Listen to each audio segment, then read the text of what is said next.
Hello students, welcome to my channel. आज हम class 6 social and political life का chapter 4 discuss करेंगे, जिसका नेम है key elements of a democratic government. इस चैप्टर को हम रिवीजन नोट्स एंड समरी की हेल्प से डिस्कस करेंगे। वन बाय वन देखते हैं points.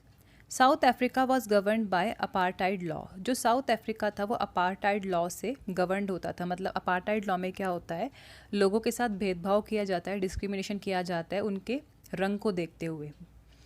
African people were divided into white African, American, Indian and other races. जो अफ्रीका के लोग थे उस टाइम पे वो बहुत सारे उसमें डिवाइड थे कैटेगरीज़ में, जैसे कि अफ्रीकन थे, वाइट थे, अमेरिकन थे, इंडियन थे और दूसरी रेसेस के भी लोग थे। लेकिन ज़्यादातर डिस्क्रिमिनेशन अफ्रीकन ब्लैक पीपल के साथ होता था और ये कौन करता था, वाइट पीपल करते थे। According to law these races were not allowed to mingle with each other, live near each other और इवन यूज़ कॉमन फैसिलिटीज़। इस ये जो लॉ था, अपार्टाइड का लॉ था, इसके अकॉर्डिंग जो ब्लैक पीपल थे वो वाइट पीपल के साथ नहीं रह सकते थे। मतलब जहाँ पर उनकी कॉलोनी होती है वाइट पीपल की, वहाँ पर ब्लैक पीपल नहीं रह सकते थे। जो फैसिलिटीज़ वाइट पीपल यूज़ करते, जैसे कि सिनेमा हॉल, पब्लिक ट्रांसपोर्ट या ट्रेन, वो फैसिलिटीज़ ब्लैक पीपल यूज़ नहीं कर सकते थे। मतलब बहुत ही ज़्यादा बेहुदा लॉ था ये, जो कि वाइट पीपल ब्लैक पीपल पर इम्पोज करते थे, एक तरह से उनका एक्सप्लॉयटेशन करते थे उस टाइम पे। फिर टाइम आता है 1994 का, जब अफ्रीका एक डेमोक्रेटिक कंट्री बन जाता है। और ये कैसे बनता है, ज़रा हिस्ट्री देखते हैं इसकी। अफ्रीकन नेशनल कांग्रेस बनाई जाती है पहले।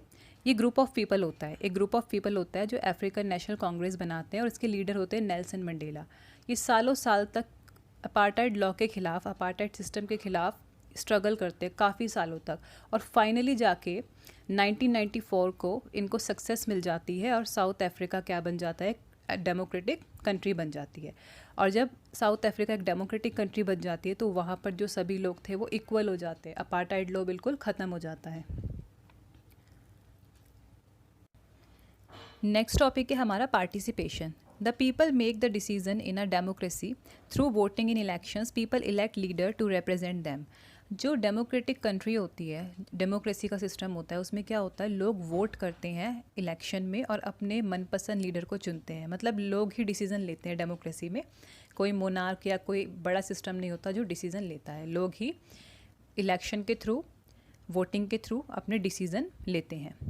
All government are elected for fixed period. In India this period is 5 years। और डेमोक्रेटिक गवर्नमेंट में क्या होता है कि जो भी गवर्नमेंट होती है वो एक फ़िक्स पीरियड के लिए इलेक्ट होती है। जैसे कि इंडिया में अगर कोई गवर्नमेंट है तो वो 5 years तक उनका टाइम होता है, उसके बाद दोबारा इलेक्शन होते हैं।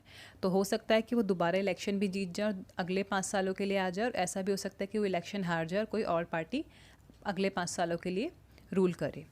Once elected government can stay in power only for this period. जो इलेक्टेड गवर्नमेंट होती है, जो इलेक्शन में जीतती है, वही 5 सालों तक रहती है रूलिंग पार्टी बनकर।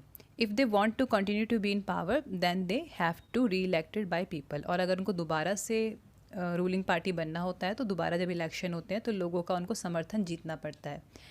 This is the moment when people can sense their power in a democracy. और यही टाइम होता है, इलेक्शन का टाइम होता है, जब लोगों के पास पावर होती है डेमोक्रेसी की। मतलब डेमोक्रेसी के पावर पे वो किसी भी लीडर को खड़ा कर सकते हैं और किसी भी लीडर को उसके पद से गिरा सकते हैं। नेक्स्ट देखते हैं other ways of participating. Elections are usually held once in a 5 years। Besides voting there are other ways of participating in the process of government. People participate by taking an interest in a working of government and by criticizing it when required. तो democracy में ऐसा ही नहीं सिर्फ election के time पर ही लोगों के पास power होती है, विदाउट इलेक्शन भी, विदाउट वोटिंग भी लोगों के पास काफ़ी सारी पावर्स होती है गवर्नमेंट को कंट्रोल करने की। जैसे कि अगर गवर्नमेंट ने कोई लॉ पास किया और लोगों को पसंद नहीं आया तो वो प्रोटेस्ट कर सकते हैं, उसको क्रिटिसाइज़ कर सकते हैं और गवर्नमेंट को मजबूर कर सकते हैं कि वो रीथिंक करे या रिकन्सिडर करे उस लॉ को।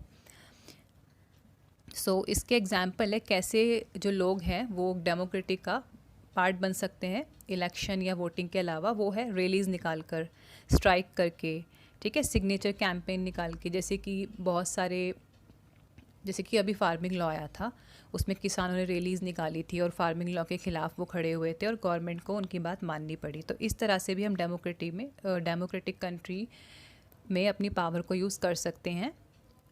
लेकिन एक बात यहाँ पे ध्यान रखने वाली है कि जो हम रैलीज़ निकालते हैं या कोई स्ट्राइक करते हैं, कैंपिंग निकालते हैं, तो ये बिल्कुल पीसफुल होना चाहिए, क्योंकि यही ब्यूटी है डेमोक्रेसी की कि आप पीसफुल अपनी बातों को मनवाओ। दंगे फसाद करके अपनी बात को मनवाना बिल्कुल भी सही नहीं है।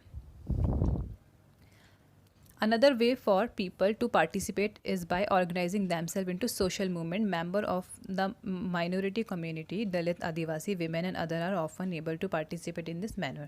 और एक और तरीका है कि हम सोशल मूवमेंट में पार्टिसिपेट करें, जैसे कि माइनॉरिटी लोग हैं वो अपने हक के लिए पूरी गैदरिंग कर सकते हैं और डिमांड कर सकते हैं गवर्नमेंट से कि उनको अपने अधिकार मिलें, या फिर दलित लोग हैं, आदिवासी लोग हैं, विमेन हैं, तो ये सब सोशल मूवमेंट चला सकते हैं अपने राइट्स के लिए, अपने फैसिलिटीज़ के लिए। Need to resolve conflict. Conflicts occur when people of different cultures, religion, regions, or economic background do not get along with each other, or when some among them feel they are being discriminated against. People may use violent means to settle their differences. This leads to fear and tension among others living in an area. The government is responsible for helping to resolve conflict. सो अब क्या होता है, जैसे भारत है, India हमारा देश है, यहाँ पे अलग अलग धर्म, अलग अलग जाति, अलग अलग लेवल के लोग रहते हैं, तो कभी कभी क्या होता है ना, साथ चलना मुश्किल होता है, तो कॉन्फ्लिक्ट होते हैं उनके बीच में।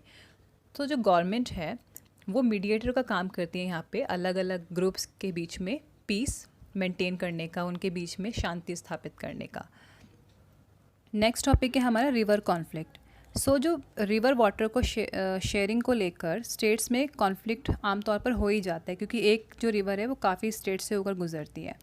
सो ऐसा एक इशू है कावेरी वाटर डिस्प्यूट, जो किसके बीच में है, कर्नाटक एंड तमिलनाडु के बीच में। सो देखते हैं कि ये डिस्प्यूट क्या है। कर्नाटक में एक डैम है कृष्णा राजा सागरा डैम, यहाँ पर कावेरी वाटर के रिवर को स्टोर किया जाता है इरिगेशन के लिए और बेंगलोर के जो लोग हैं उनकी वाटर नीड को पूरा करने के लिए। और ऐसा ही एक डैम है तमिलनाडु में जिसका नाम है मैटूर डैम। ये भी सेम रीज़न के लिए यूज़ किया जाता है, इरिगेशन के लिए और स्टेट के जो लोग हैं उनकी वाटर नीड को पूरा करने के लिए। तो ये कॉन्फ्लिक्ट क्यों अराइज़ हुआ, इसका कारण ये है कि जो ये डैम है ना, दोनों ये एक ही रिवर पर बने हैं, और जब तमिलनाडु वाला जो डैम है वो डाउन स्ट्रीम वाटर को कलेक्ट करता है, वो डाउन स्ट्रीम से वाटर को कलेक्ट करता है, और ये तभी कर सकता है जब अप स्ट्रीम से जो कर्नाटक वाला डैम है वाटर को रिलीज़ करे अप स्ट्रीम से, ताकि जो डाउन स्ट्रीम वाला जो डैम है तमिलनाडु में वो उसको कलेक्ट कर सके। सो इस तरह ये जो है समस्या काफ़ी बड़ी है दोनों स्टेट के बीच में, डाउन स्ट्रीम अप स्ट्रीम की वजह से काफ़ी जो है सिचुएशन क्योटिक हो चुकी है। तो दोनों स्टेट के बीच में इस वजह से डिस्प्यूट है, और इस डिस्प्यूट को देखते हुए सेंट्रल गवर्नमेंट को ही ये जो मैटर है सुलझाना पड़ा, उनको ही स्टेप इन करना पड़ा इस मैटर में, ताकि दोनों स्टेट का जो मैटर है वो सॉल्व हो सके और कोई रास्ता निकल सके जो दोनों के ही फेवर में हो। अब नेक्स्ट टॉपिक है हमारा इक्वालिटी एंड जस्टिस। जो इक्वालिटी एंड जस्टिस होता है ना, वो डेमोक्रेसी का इनसेपरेबल पार्ट है। मतलब जहाँ पर डेमोक्रेटिक सिस्टम होगा वहाँ पर इक्वालिटी एंड जस्टिस भी ज़रूर होगा। सो इक्वालिटी एंड जस्टिस क्यों इतना इंपॉर्टेंट पार्ट है डेमोक्रेसी का, वो देखते हैं। क्योंकि डेमोक्रेसी का मतलब होता है कि सब इक्वली पार्टिसिपेट कर रहे हैं गवर्नमेंट को फॉर्म करने में, सबको पूरा अधिकार है अपनी बात को आगे रखने का, या freedom of speech, freedom of liberty, मतलब इस तरह के राइट्स एक डेमोक्रेटिक सिस्टम देता है। सो अर्लियर टाइम में क्या होता था, पहले के टाइम में अनटचेबिलिटी थी, इसको भी डेमोक्रेटिक कंट्रीज़ में बैन कर दिया गया, जैसे कि इंडिया में बैन है अनटचेबिलिटी। और ये अनटचेबिलिटी किनके साथ की जाती थी, दलितों के साथ, छोटी जात के लोगों के साथ। और अनटचेबिलिटी प्रैक्टिस में क्या क्या आता था कि इनको पढ़ने नहीं दिया जाता था, इन लोगों को जो छोटी जात के थे या दलित थे, इनको पब्लिक ट्रांसपोर्ट यूज़ करने नहीं दिया जाता था, मेडिकल फैसिलिटीज़ नहीं यूज़ करने दी जाती थी, इवन इनको मंदिरों में भी नहीं घुसने दिया जाता था। इसलिए गवर्नमेंट को प्रोविज़न बनाना पड़ा कॉन्स्टिट्यूशन में कि अनटचेबिलिटी अब बैन है और कोई भी इसको प्रैक्टिस करेगा तो उस पर कार्रवाई की जाएगी।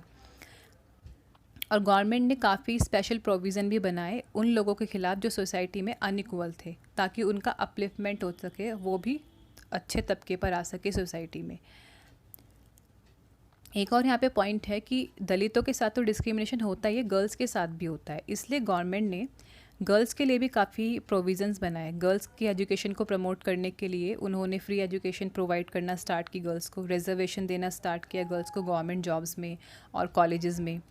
एंड जैसे कि लाडली योजना है, वो भी गर्ल्स के लिए सरकार ने बनाई ताकि जो पेरेंट्स है वो अपने बच्चों को, अपनी गर्ल चाइल्ड को स्कूल भेजें। सुकन्या योजना हो गई, या फिर जो वो होते हैं हमारे PMKYC के सेंटर्स होते हैं, प्रधानमंत्री कौशल विकास योजना, मतलब फ्री में गर्ल्स को प्रोफेशनल ट्रेनिंग देना, उन्हें एजुकेशन देना, उन्हें इवन स्कॉलरशिप देना, ये सब सरकार ने प्रोग्राम्स चलाए ताकि पेरेंट्स मोटिवेट हो गर्ल्स को एजुकेशन देने में, और गर्ल्स भी एक इक्वल सिटीज़न बन के सोसाइटी में सामने आए। सो स्टूडेंट्स, इसी के साथ आपका ये चैप्टर फिनिश होता है। आई होप आपको समझ में आया होगा, एंड अगर आपको वीडियो इन्फॉर्मेटिव लगे तो आप अपने फ्रेंड्स के साथ इसे शेयर कर सकते हैं। मैं आपसे मिलती हूँ नेक्स्ट वीडियो में, जब तक के लिए बाय बाय। और एक और बात है, प्लीज़ आप मेरे चैनल को सब्सक्राइब करना मत भूलिएगा, क्योंकि जब आप चैनल से जुड़ते हैं मुझे बहुत मोटिवेशन मिलता है और वीडियोज़ बनाने के लिए। Thank you for watching the video.